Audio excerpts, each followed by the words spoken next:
Assalamu alaikum, dear students. Today we are going to solve Cambridge International AS level accounting paper whose code is 9706. This is a paper 2 variant 1 and it is the October-November 2025 paper. The time allowed to solve this paper is 1 hour and 45 minutes. The total mark for this paper is 90.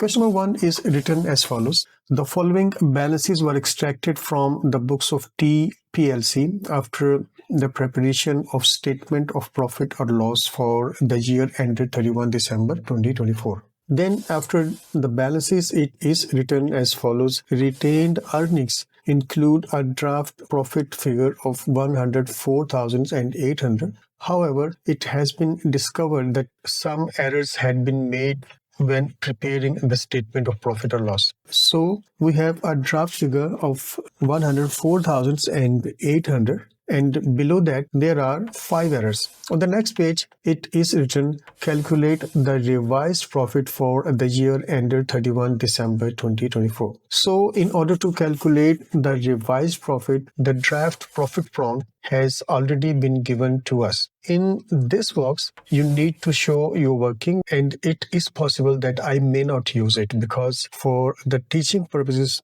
I will do the working next to the errors themselves. But you must use this box. Well, this is a 7-mark question. Let's move to errors. Error number 1 is written, the closing inventory had been overstated by $4,500. Because of this overstatement of closing inventory, a higher amount of closing inventory was subtracted, causing gross profit to be higher. And as a result, net profit also became higher. This means that the draft profit should be reduced. So in order to find the revised profit, we will subtract this overstated amount of 4,500. Okay. Therefore, let's write here less overstated inventory 4,500. Right. Error number 2 is distribution costs included the total cost of a 9-month advertising campaign for $32,400, which will end on 31 May 2025.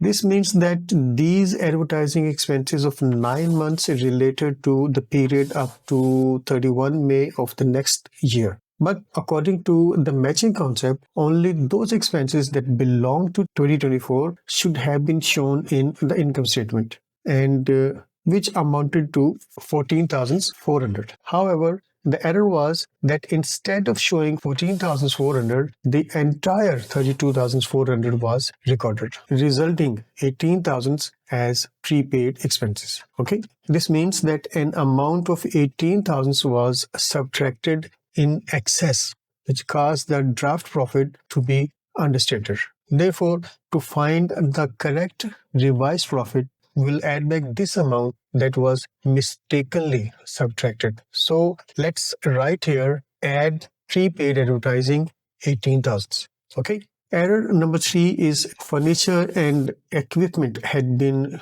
depreciated by 15% per annum using the reducing balance method instead of 20% per annum using the reducing balance method. Okay, well, this is a very simple matter. Instead of charging depreciation at 20%, only 15% was charged, meaning that less depreciation was charged. To correct this, we will charge an additional 5%. Okay, let's see what the amount of this non-current asset is. It is written here, furniture and equipment at carrying value. The actual issue for some students is definitely hidden here. Carrying value means net book value. This means that this amount of 442,000 is the amount after applying the wrong depreciation rate of 15%. So first of all, we need to find the amount on which 15% was applied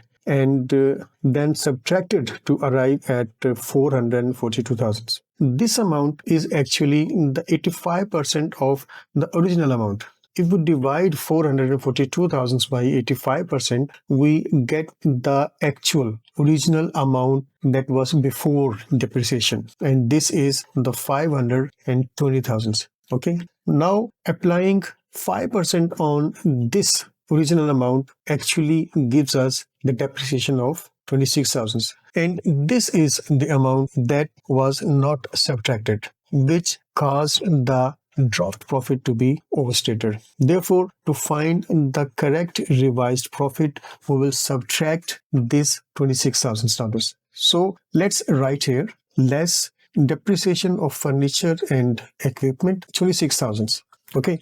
Error number 4 is debenture interest is payable every half year. No adjustment has been made for the payment due on 28th February 2025. Well, interest on debenture is charged at 8%, which means that it is the 8% of 150,000, and that is equal to 12,000. Since it is paid twice a year, it means 6,000 is paid at one time and the same 6,000 is paid at the second time, right? Among these two dates, only one date, I mean the 28th February, has been given. So the other date will be exactly 6 months later, and which is 31 August. However, the financial year of the business ends on 31 December 2024. The statement no adjustment had been made for the payment due on 28th February 2025 means that this amount relates to the time period from September 1, 2024 to February 28, 2025, which has not yet been paid. It is very important to note that from 1 September 2024 to 31 December 2024, there are only 4 months whose interest expense has not been shown. Following the accrual concept, the amount of this accrued expense is actually 4,000. In reality, because this expense of 4,000 was not shown, the draft profit became overstated because of this. Therefore, to find the correct revised profit, we will subtract this amount. So let's write here less debenture interest, 4,000. Okay. Last error number 5 is written no provision had been made for taxation of 14,800. Another very simple error. This means that the tax expense was not shown. I mean, this expense was not subtracted, which caused the draft profit to be overstated. Therefore, to find the correct revised profit, we will subtract this amount. So let's write here less taxation on profit, 14,800. After adding and subtracting all of these amounts, the correct profit for the year becomes 73,500. I hope you have understood. The distribution of marks is given somewhat like this in the mark scheme. Then on the next page, after providing additional information, the requirement B is something like this. Complete the statement of changes in equity for the year ended 31 December 2024. And here we have some prompts, I mean the information given for January 1 and December 31. Additional information number 1 is on 1 August 2024, the directors had made a bonus of 2 ordinary shares for every 3 ordinary shares held at that date. The company policy is to maintain reserves in their most flexible form. Ordinary shares have a face value of $0.5 each. For the bonus issue on August 1, we do not know the share capital as of January 1. However, the share capital of December 31 is $900,000, and this is given. Any changes in the share capital occurred exactly only on August 1 because of the bonus issue, right? This means that the share capital before the bonus issue on August 1 was the same as the share capital on January 1. So let's assume that the share capital on January 1 is X. Since the face value of each share is $0.5, so dividing X by $0.5 gives us the total number of shares, which is 2X. We have converted the amount of share capital into the number of shares because of the bonus issue is in terms of number of shares. The situation is like this. For every 3 ordinary shares held, 2 bonus shares are being issued. Well, multiplying this ratio by the existing number of shares gives us the number of bonus shares. Okay. If we multiply this by zero point 0.5, we get the value of bonus shares issued. Okay. We are given that the share capital on December 31 is $900,000. This means when we add the bonus share capital to the January 1 share capital of X, the total share capital becomes 900,000, right? Simplifying this, we get the value of X as $540,000. This means that the share capital on January 1 was $540,000 and it was the same on August 1 before the bonus issue. Okay, so the value of bonus shares issued becomes 360,000. Now the question arises, which reserves will be used for this bonus issue? And for this, the company's policy is written like this. The company policy is to maintain reserves in their most flexible form. And this is very important to understand. Most flexible form. Most flexible form means keeping reserves in a form that gives the company the greatest freedom to use them. You must understand that different reserves have different levels of flexibility. For example, retained earnings are the most flexible reserves. They can be used for dividends, bonus shares, reinvestment, or any purpose. Okay. Whereas the share premium reserves is comparatively less flexible. It can only be used for specific purposes such as the bonus shares or writing off the expenses or premium on redemption, etc.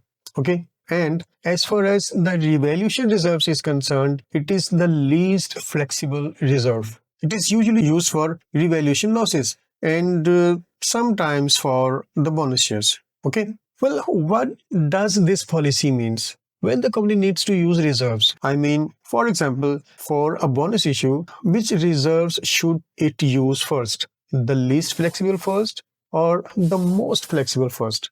You need to think it very carefully, because if you use retained earnings, which are the most flexible form of reserve for the bonus issue, then the flexibility may lost. Whereas the company wants to keep reserves in their most flexible form, because if you're using the retained earnings, that means you are using them. And if you use share on premium reserves, which is slightly a lesser flexible reserves first, then you are saving actually the retained earnings for the future dividends or other needs. Therefore, maintaining reserves in their most flexible form means first use only those reserves that are least flexible. Okay, so that the most flexible reserves like retained earnings are preserved for future distribution or general use. Okay, I hope this point is clear now. Therefore, for the bonus issue of $360,000, we use the entire share premium of $120,000, and for the remaining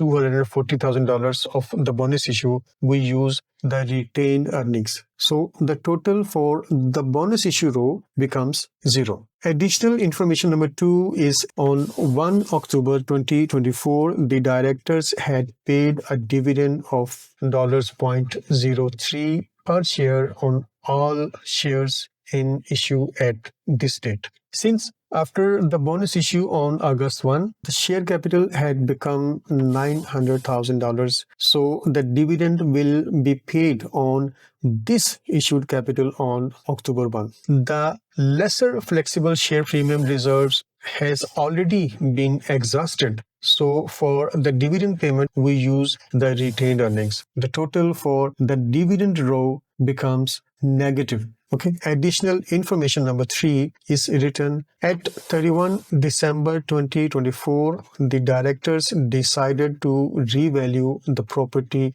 to $680,000. For this, we go back to the beginning of the question and see that the property valuation is $785,400. But the directors have decided to revalue it and now record it at $680,000. I mean, it is being recorded at a lower price than before. So the difference between these two amounts is $105,400. For this amount of difference, we will use the revaluation reserves, which is the least flexible form of reserve and is created for only such purposes. We use the entire amount of $80,000, and for the remaining $25,400, we use again the retained earnings. So the total for this row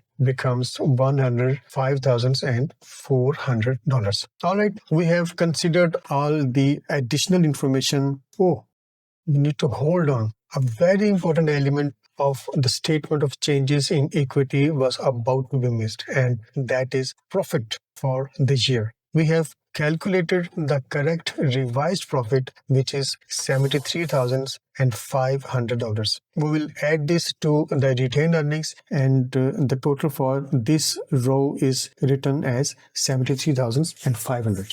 Well, on December 31, the total share capital is already given. Share premium and revaluation reserves have been completely used up, and the total retained earnings becomes $84,900, and the total of the final column, I mean the total column, becomes $984,900. I hope you have understood. The distribution of marks is given somewhere like this in the mark scheme. Then on the next page, part C is prepare the statement of financial position at 31 December 2024. For this, we go back to the beginning of the question. Before preparing the statement of financial position, we should identify the assets, the liabilities, and equity so that their placement becomes easier. Okay. 8% debentures are current liability, and there is accrued interest of $4,000 on them, which is also a liability. Okay. Bank overdraft is also a current liability, right? Furniture and equipment is a non-current asset, which is actually $520,000. Well, after subtracting the 20% depreciation, its carrying value becomes $416,000. And we will show this amount in the statement. Inventory is a current asset, but this amount is overstated by 4,500. Therefore, we subtract this and show inventory at $52,800. Property is also a non-current asset, but the directors have decided to show it at $680,000. Okay. Trade and other payables are current liabilities, and the accrued expense of debenture interest essentially falls under the category of others payables. So we will add it to that and write it accordingly. Okay. Trade and other receivables are the current assets, and the prepaid advertising expenses essentially falls under the category of other receivables.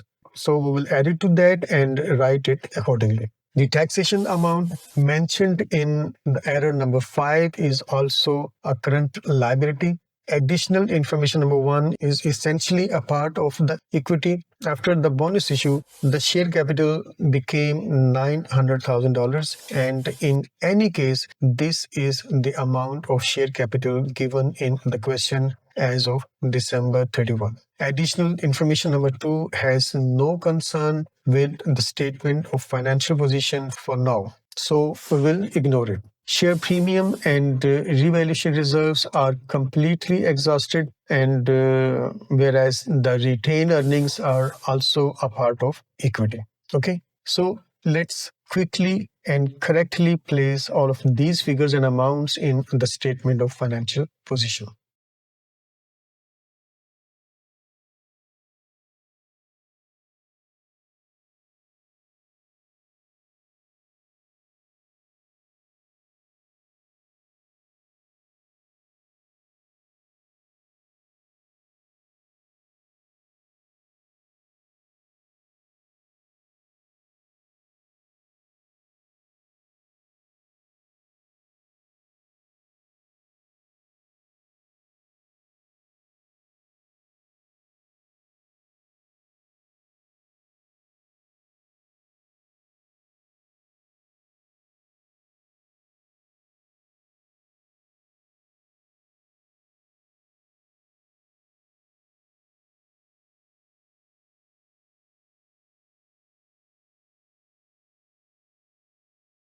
I hope you have understood. The distribution of marks is given is somewhere like this in the mark scheme.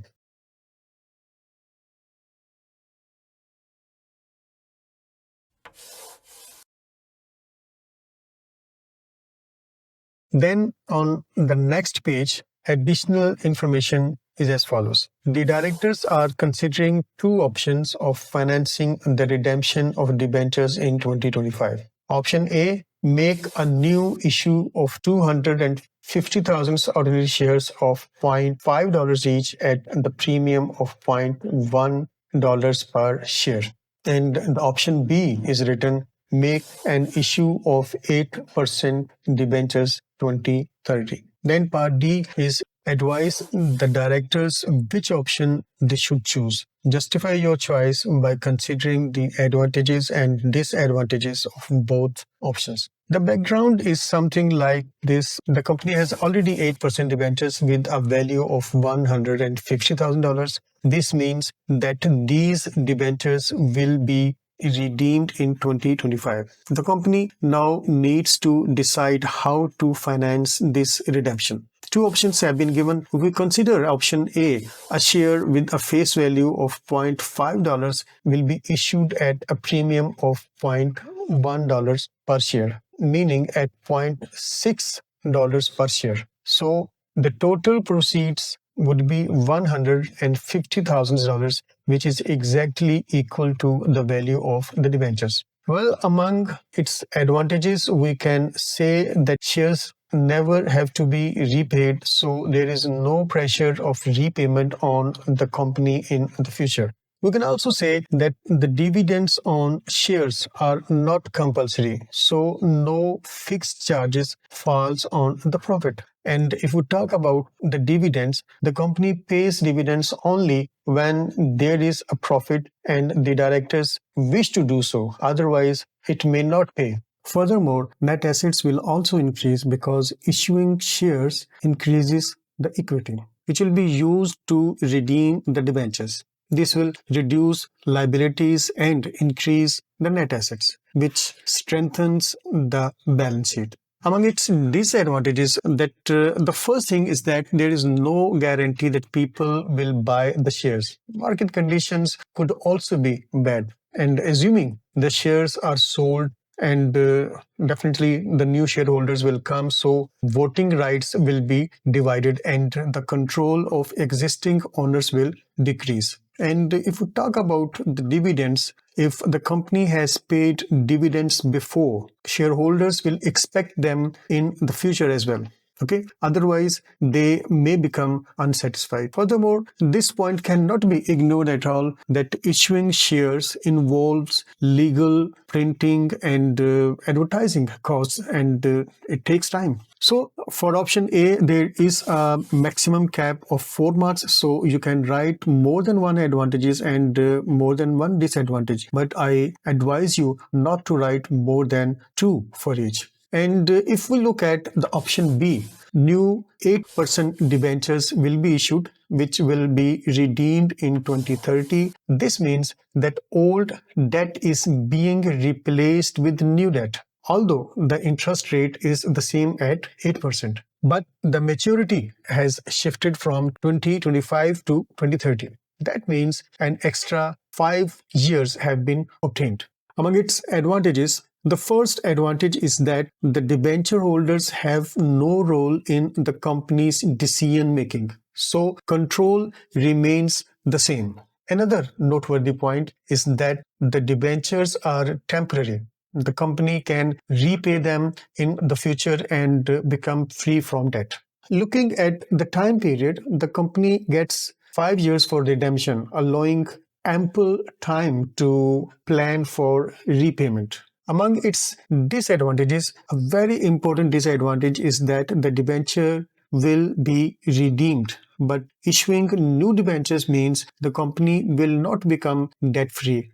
Debt has simply been shifted forward. I mean, from 2025 to 2030. And continuing from the previous disadvantage, we can say that 8% interest will still have to be paid every year. which will be deducted directly from the profit. So profit will remain low. Another very significant point that interest payment on debentures is compulsory whether the company is in profit or loss. This is a fixed cost. Finally, the principal amount will have to be repaid in 2030, and if there is a need for cash at that time, it could become a problem. Okay, I hope the points are clear now. For option B as well, there is a maximum cap of 4 marks, so you can write more than one advantage and more than one disadvantage, but I advise you not to write more than 2 for each. Now you have to choose one option, option A or option B,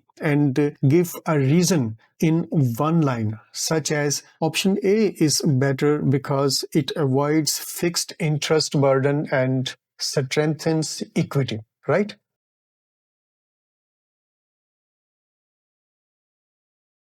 In this way, you will secure your 7 marks. I hope you have understood.